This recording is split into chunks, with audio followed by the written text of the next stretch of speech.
Sebo kitango omulungi tuzze mu mboga yeno ng'ensonga etulese ya busimba kyo twabadde ku birthday ya Ben n'afuna obuzibu bamwadde okuwa speech yamulemye okwogera bamugamba yogera ebigambo by'owulira bikunyumira yogedde ekigambo kimu gaalo gaalo nga kyayogera kyokka eyo nno y'ensonga etulese wano taata ng'era okugimaliriza ensonga yogera erimu omuzizi kyami wabiri kayobya kamala byonna ali muno kitango yo bw'anaaba azze omwoyo gwange gunaawo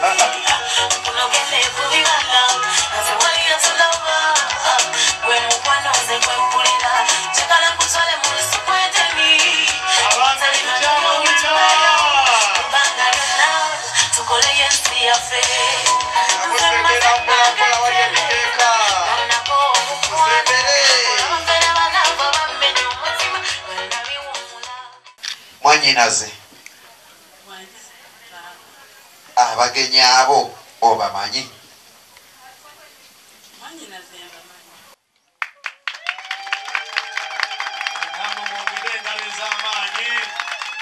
mukwano senga twatirakawo tofaayo ago osinze twakoze kaki mwebale kumbeera kumpi senga mwebale butateŋŋana senga ndabira wamuna okyaliyo Senga bwe yagamba nti mbamanyi Benjamin omutima ne gutandika okumukuba londa nze senga londa nze abalala ogira okyalinda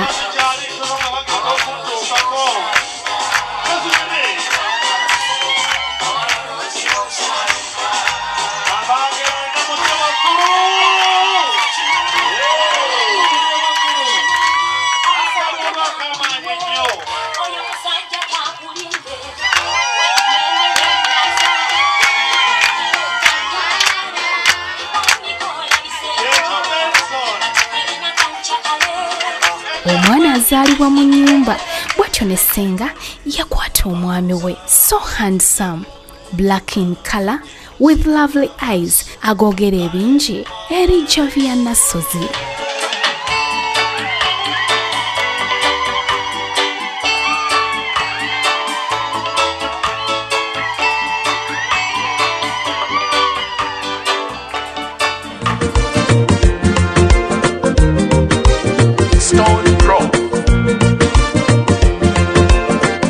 njagala otunuulire senga akamuli ke yaggyeyo okuteeka ku bbenja kalina kye kakujjukiza ku kalaazi ezaatimbiddwa ku gomesi ya senga ekyo kye bayita abantu abamanyi okudizayininga abeeronda ate nga beetuuka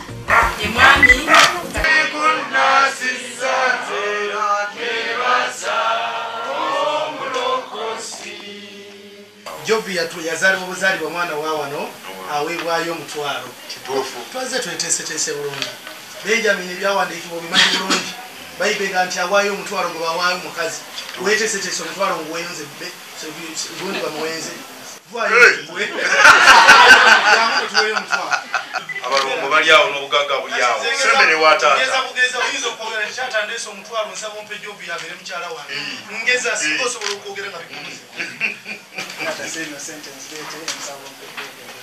omutwalo sente teziwasa mukyala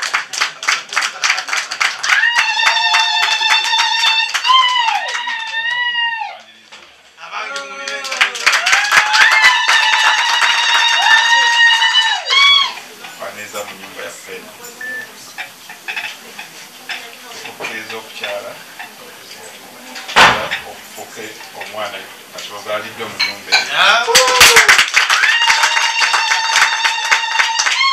kakati taata kamusaba omwana wo muyikugira aseemu anywe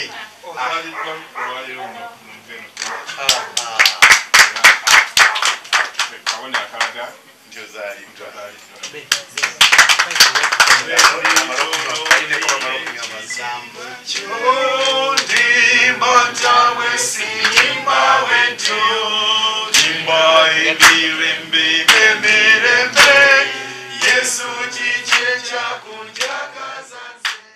Nyawo nsanyusa okulaba. Nange nsanyusa okulabako. Yomwogerako otya? Jabuye mwana mulungi wa mpisa ate yasoma.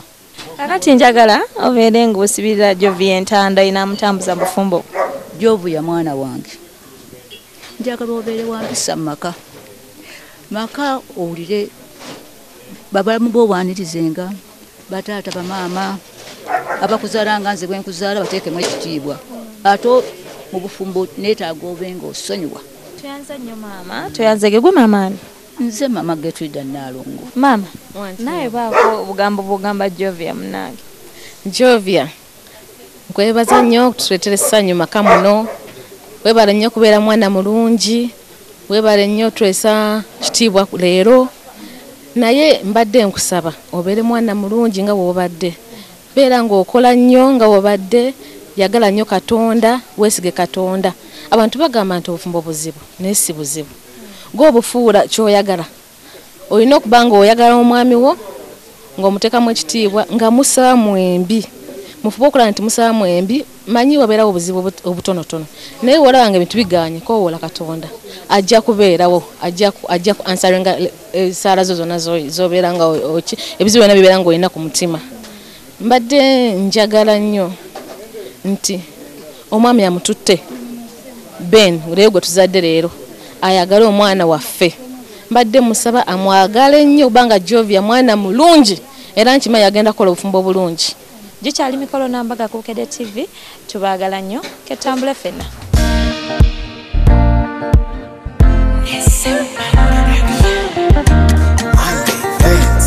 Abaganda bagamba nti oluganda lwala kulya. Naawe yanjulwako oli ku luwombo nga luno lwategekeddwa Benjamin. Nga nefunyafunya ng'omujazi mugonjo mukutandika wali kuzanya muzanyo sonko kati twakula omukwano gwatuka ne ku mwongo. Yeah, yeah, yeah. You and me, love, we're a star. Synchronize out, and you get the company. This love gone straight to the moon, and back.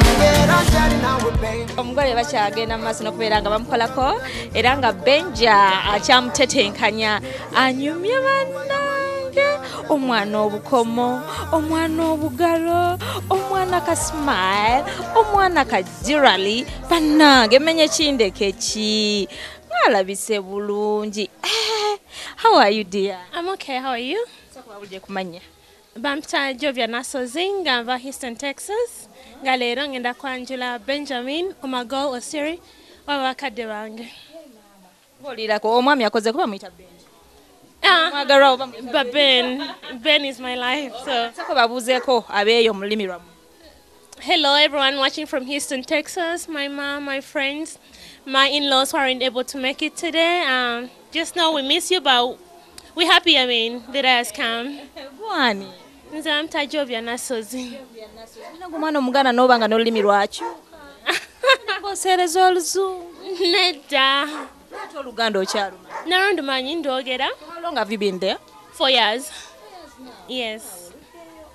Kale kakati omwagalwa bumusanga wa? Namusanga US actually. Twa meeting through the sister. Nalingenze kupata sister way and then I met him. So that's how we met. So mainly. How has he been? He's been good. He's a very kind person, loving. He's very spiritual. So yeah. Kyasuubira okulaba ebweru eyo ng'ofulumye kuba mpulira akalulu bakulinze bannange. I'm excited to see my friends, my Ben's family. I'm excited to see Ben because we've been longing for this day. How do you call him? Like, which name do you use? He's called Sugar. Sugar. Yeah. Mama, what a nice name. How does he call you? He calls me Queen. Queen. Yes. Njagala bagambe nti Ben omututte takyanoonya takyali ku mudaala. Okay, from today onwards, Ben is mine. He's my sugar. He's my life. And I promise to love him the way he loves me, and I'm his forever.